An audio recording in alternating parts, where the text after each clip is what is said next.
Hey guys, welcome to the Brick Brethren channel. My name's Hunter, and today I'm going to be reviewing the Dune Ornithopter set that came out last year. Also, I hope you guys had a great May the 4th over this past weekend. It's a super fun time to be a LEGO Star Wars fan. Hopefully you guys picked up some great sets or even got 2 times the points or 4 times the points. But other than that, I'm super excited to go over the set and show you why this is a set you should purchase. Starting with the front side of the box, you'll see the Atreides Royal Ornithopter and the Dune logo on the bottom right. On the back side of the box, you'll see a scene from the movie on the bottom left, and you'll also see different features on that bottom section. On this side of the box, there's nothing really special about it besides it saying Atreides Royal Ornithopter. Same thing with this side, nothing too special. You will see the Ornithopter and the LEGO logo. I don't know why, but this is probably my favorite side of the box when it comes to every LEGO set, but you can see all the minifigs that are included. Here's a look at the instruction book. There's great things I love about it. You actually get a history of the Ornithopter, and you'll learn a little bit more about the characters that are included. Overall, I love that LEGO does this with their instruction books to make them seem a little bit more interesting than just instructions.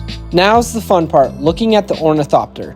Looking at the side view of the Ornithopter, I feel like LEGO did great. You will see some exposed bricks, but I don't think it looks too bad in my opinion. On the other side of the Ornithopter, you won't see anything different compared to the opposite side of it. One thing I will say is I feel like those wings kind of sag. I wish LEGO kind of found something to make them a little bit more sturdy. Looking at the top view, you will see some of that Technic used for those wings, and you'll also notice how long those wings are. It's just crazy. When looking at the front side of this set, you'll notice those headlights on the bottom. I think that's a fun detail LEGO included. Something super great about this set is that there are actually no stickers included, so that Atreides logo is actually a printed piece, and you'll find 2 of those on this set. I love that LEGO also included a ramp for this ship. It just makes it feel a lot more authentic. When looking at the backside of this ship, you will notice those black pieces. Those are the engines.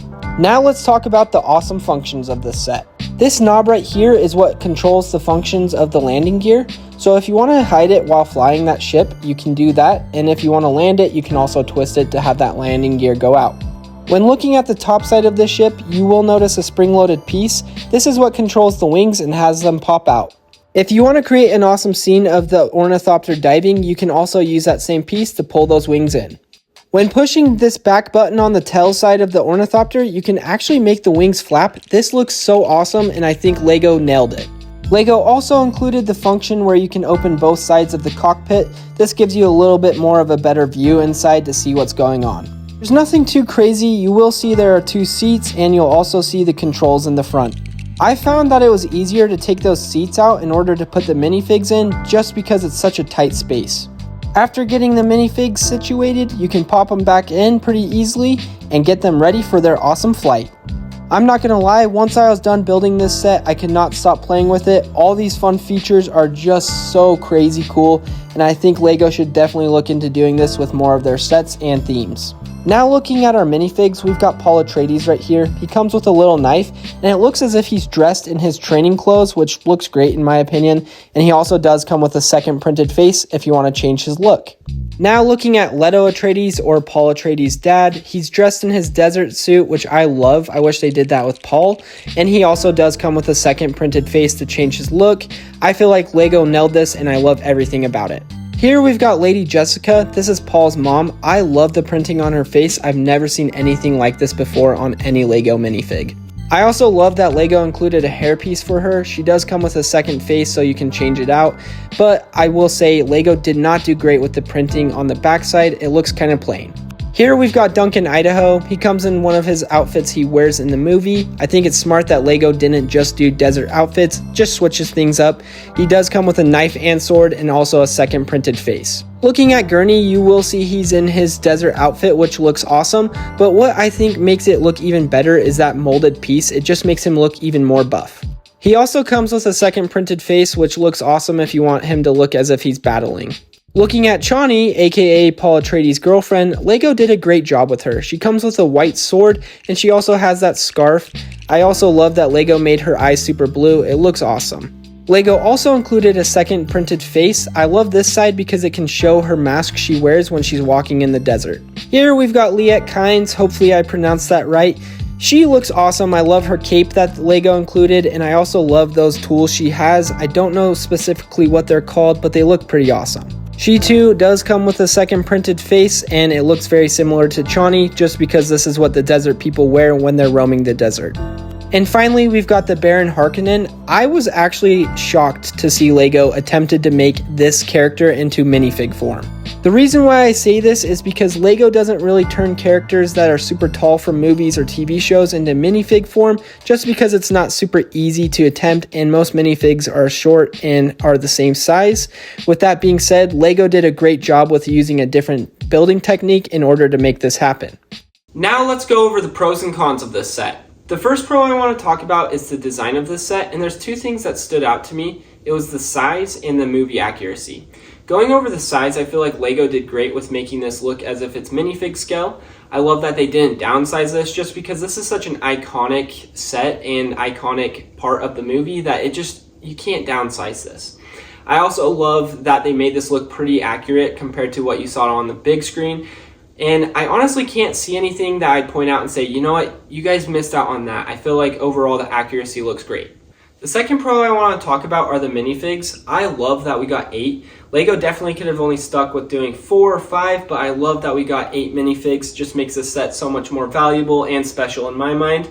But I also love how different they are compared to each other. A lot of LEGO themes have similar characters or similar minifigs, and I just think it's nice that we can get a little bit of a switch up. But there are 3 minifigs that really stood out to me. And I'm going to hold up the instruction book because it has them all listed, and I don't want you guys to tear me apart for missing or mispronouncing names. But the first one I want to talk about is Baron Vladimir Harkonnen. He's the longer guy. I love that LEGO actually, took a shot on this minifig and made this.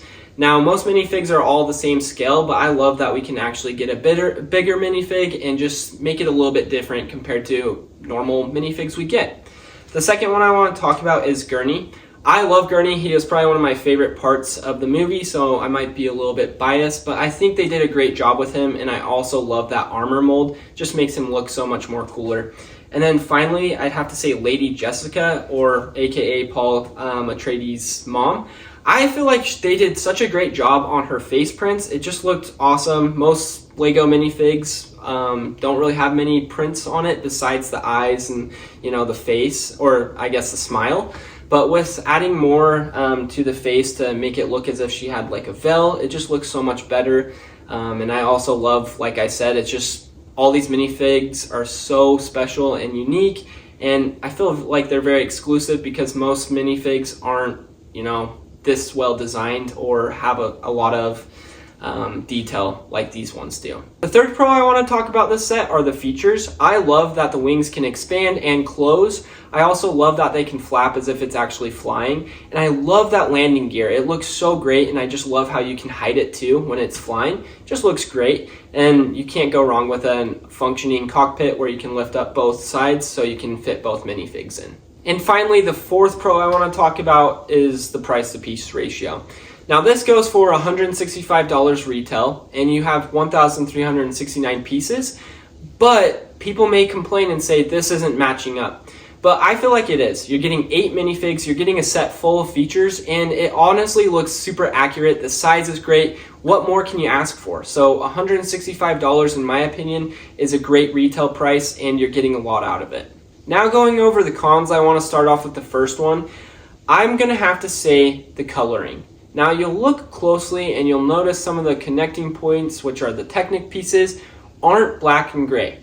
And you'll find a yellow, you'll find red and blue. It just doesn't match up to what it actually is supposed to be. And I feel like LEGO should have made these all matching just so you didn't have pieces standing out when they really shouldn't be. And finally, the second con I want to talk about is the building process. Now this is set for 18 plus. And sometimes when I see that, I'm like, no, I feel like teenagers or younger kids could honestly build this set. But this set is definitely for 18 plus. I got to the end of this set and only had a couple steps left to complete it, and I noticed this is not right. And I was so furious. I had to take everything apart and restart. You can even ask my wife and Ian, because I gave him a call to ask, does this look right? And he said no. That I was absolutely mad. And it's because I was watching TV or listening to a podcast while building. I usually do that when I'm building other sets, but this is not the set to do that to. I would recommend taking time on it and also just double checking to make sure you're building it correctly, because this is full of technique. There's a bunch of functions you got to make sure you did right, and if you don't do it, you might fall into the same footsteps as me, where you have to take it all apart and be upset. Now, rating this set out of 10, I'm giving it a solid 10 out of 10. I don't always do that, but I love everything that comes with this set. The features are great, the minifigs are great, even the box is great. I mean, what more can you ask as a LEGO fan? And I feel like the cons are outweighed by the pros. It's just a beautiful, solid set that everybody should add to their collection if you're a huge sci-fi fan, Dune fan, and just, a fan of solid LEGO sets. If I could have one request when it comes to LEGO Dune, I would ask LEGO, come out with some more sets. This was an iconic movie. A lot of people have seen this movie, and there's so many more characters I'd love to have in minifig form, and I'd also love to get some dioramas of Paul Atreides on the worm. I mean, there's a lot of things LEGO could do with this theme, and I just feel like you can't stop right here. Come out with a few more sets to make the fans happy. But I always love to see what you guys think, so comment down below your thoughts, and also don't forget to subscribe to the Brick Brethren channel. Thanks, guys!